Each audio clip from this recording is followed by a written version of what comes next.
Getting down to madness, looking at the Providence College men's basketball team, the pre-Big East Tournament edition. I'm Brandon McGair, joined once again by Daniel James, a.k.a. the Warrior Friar.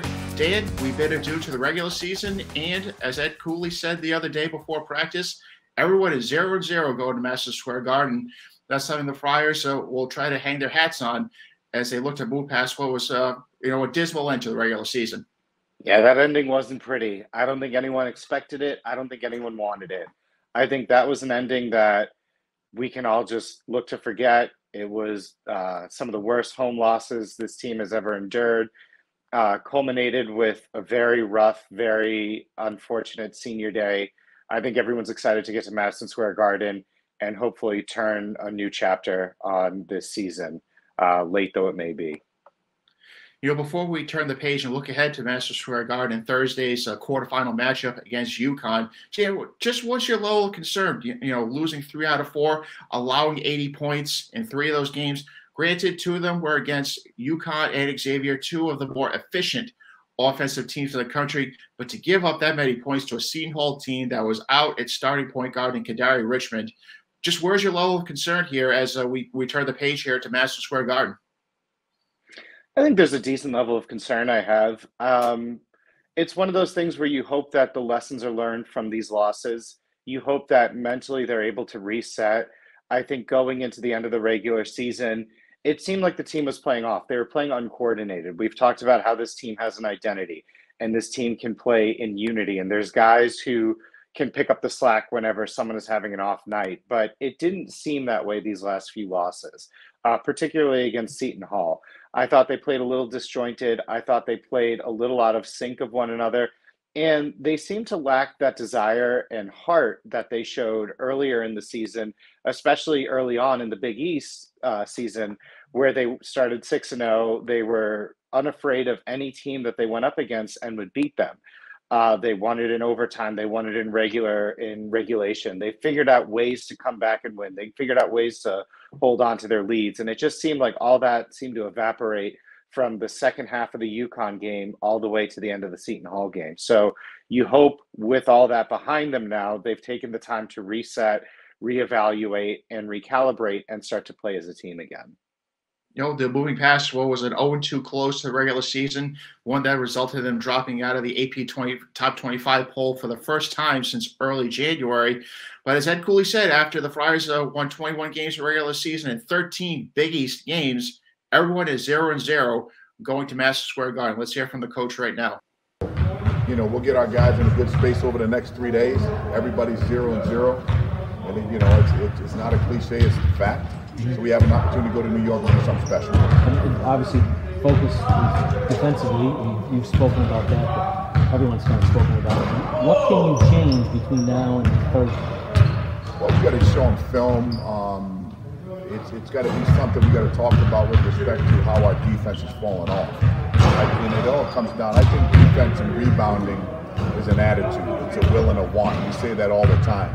And I think our will and want left for whatever reason. So we'll try to correct that. But, it's correctable. We've shown we can do it. We got to get back to doing it. Well, we'll see if the Friars can get back to the defensive approach that allowed them to, have success for the majority of the Big East season. But, Dan, as we turn the page here and look ahead to Madison Square Garden, the Friars, their third crack at the UConn Huskies. I imagine those Amtrak trains and every other train taking its way to New York from Connecticut and Rhode Island on Thursday will be quite filled. 2 fan bases, no love lost, and certainly will be accounting for all those tickets for that 2:30 game.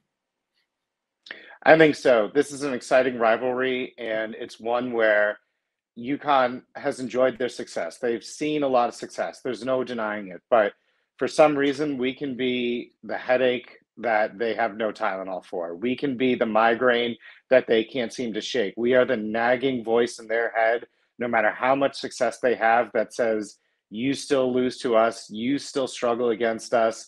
We still have your number. And sure, they win games against us too. Nobody's denying that.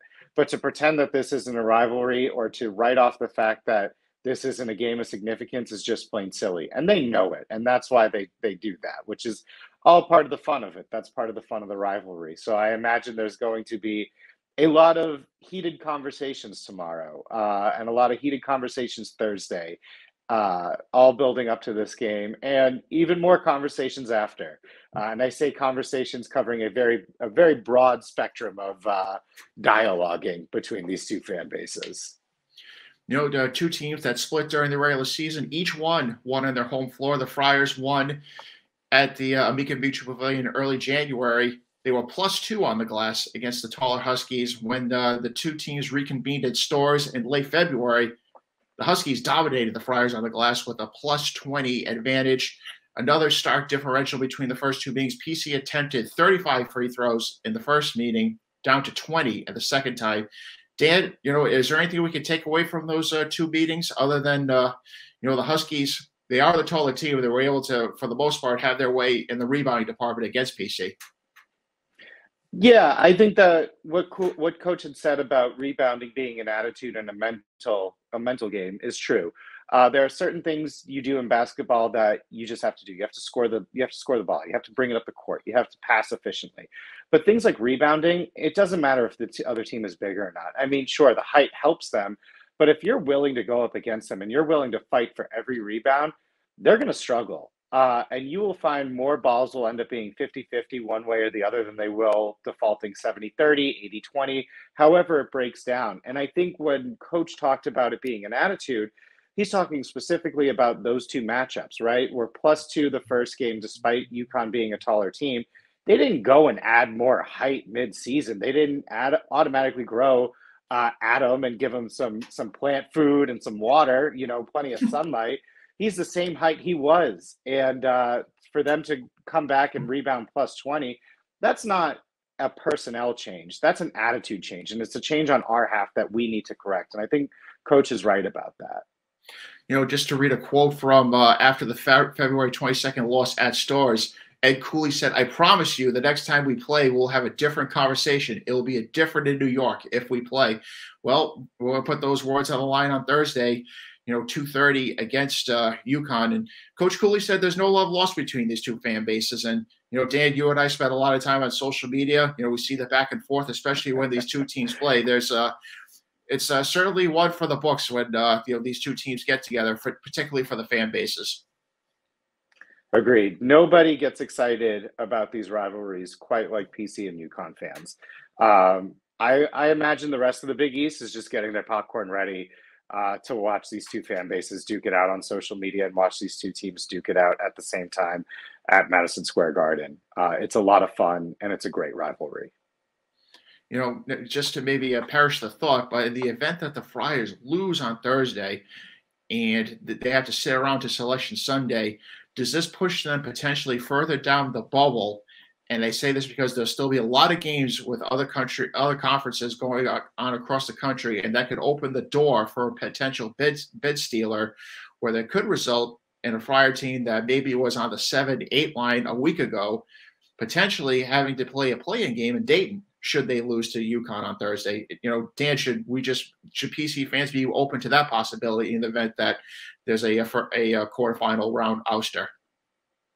I think so. I think we have to be prepared for the fact that this team might be playing a play-in game. They might be a 10 seed when they could have been a 7 or 8 seed. And I think some fans would actually prefer a 10 seed over an 8 or 9 seed. So, they're getting their wish in a way. But I do think we will be in the NCAA tournament. I don't think it will be in the circumstances we necessarily want if we lose on Thursday.